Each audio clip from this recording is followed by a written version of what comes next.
warahmatullahi wabarakatuh. Perkenalkan, nama saya Divya Salsabila dari kelas 12 IPA 3. Di sini saya akan membacakan tentang evolusi. Perkembangan teori evolusi Darwin karena seleksi alam.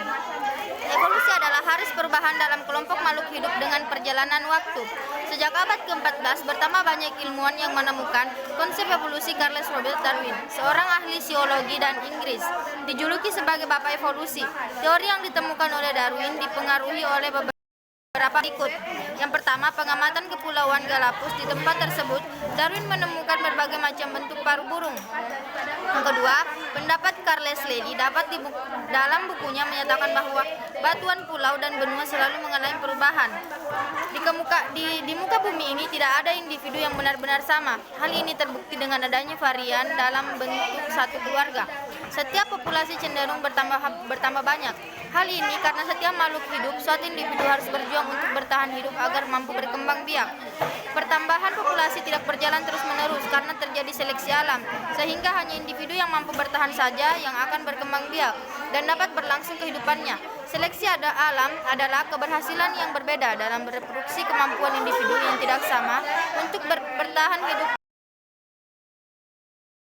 Dan seleksi alam terjadi melalui suatu interaksi antar lingkungan dengan keanekaragaman yang melekat di antara individu. Suatu populasi, produk seleksi alam adalah adaptasi populasi organisme dan lingkungannya.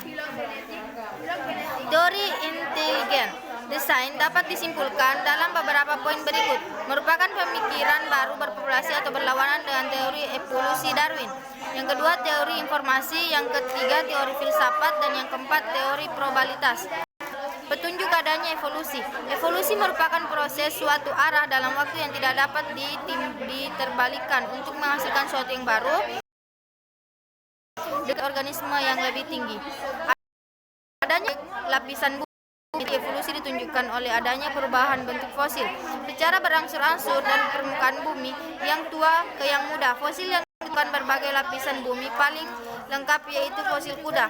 Adanya variasi makhluk hidup yang berasal dari keturunan makhluk hidup di dunia beraneka ragam. Dua makhluk yang berkerabat dekat mempunyai banyak persamaan. Demikian pula sebaliknya. Kekerabatan dua makhluk hidup yang berkerabat dekat mempunyai banyak persamaan. Homologi dengan analogi alat-alat tubuh pada makhluk hidup. Pada tubuh makhluk hidup terdapat organisme yang mempunyai bentuk dasar berbeda, tetapi fungsinya yang sama. Hal ini disebut dengan analogi. Contohnya sayap kelelawar, analogi dengan sayap kupu-kupu. Yang keempat, embriologi perbandingan. Adanya persamaan tersebut menunjukkan adanya hubungan kekerabatan di antara golongan vertebral. Berdasarkan fakta itu, pertunjukan alat tubuh yang tersisa: pertama, umbai cacing; yang kedua, selaput mata; yang ketiga, otot pergerakan telinga; yang keempat, tulang ekor; yang kelima, gigi dan runcing; yang keempat, rambut pada dada; yang kelima, buah dada pada laki-laki.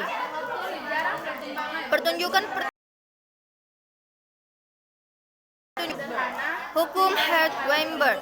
Ukuran populasi cukup besar. Yang kedua, populasi tersebut terisolasi. Yang ketiga, tidak terjadi mutasi. Yang keempat, perkawinan terjadi secara acak. Yang kelima, tidak ada seleksi alam. Hukum Hertzberg. P tambah D kuadrat sama dengan P kuadrat tambah 2P tambah. Kedua, faktor pendorong terjadinya evolusi. Pertama, seleksi alam adalah suatu proses di mana individu tentu beradaptasi lebih baik dengan lingkungannya. B, mutasi gen. C, hanyutnya genetik. D, aliran gen. E, aliran. D, perkawinan tidak acak. A, isolasi geografi. Merupakan alam suatu populasi yang mendiam suatu tempat memiliki gen pol yang berbeda dengan populasi lain di tempat lain. Radiasi adaptif. Radiasi adaptif adalah penyebaran dari suatu spesies dari luas sehingga lama-kelamaan mengalami adaptasi yang berbeda. Ada beberapa masing-masing daerah dan untuk membentuk spesies baru. Mungkin hanya ini yang bisa saya sampaikan. Kurang dan lebihnya mohon dimaafkan. Wassalamualaikum warahmatullahi wabarakatuh.